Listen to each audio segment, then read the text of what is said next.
The tongue is a restless evil. It sets the whole person on fire, James 3 tells us.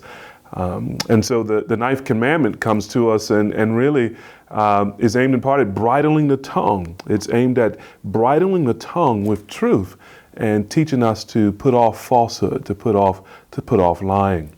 Even that word lie in our culture is impolite. I mean, to call someone a lie would be a serious insult. So many people feel a hesitancy at even using the term.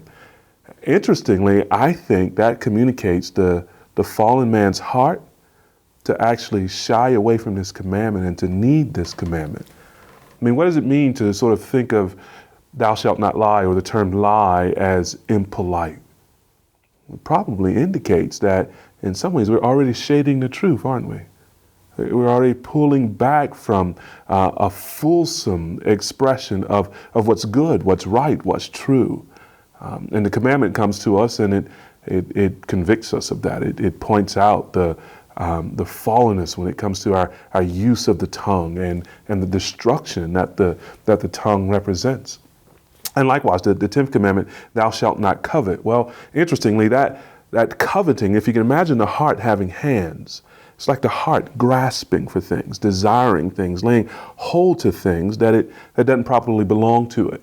And what's remarkable and beautiful about the scripture and about the 10th commandment is even though the commandment addresses something inward, that inward grasping of the heart, it's also pointing out the social implications of that interior grasping.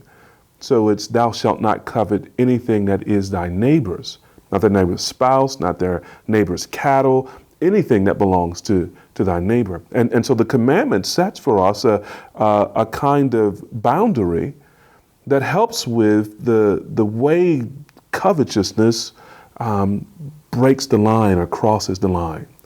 There's the crossing the line of desires, longing for things that aren't properly in our possession.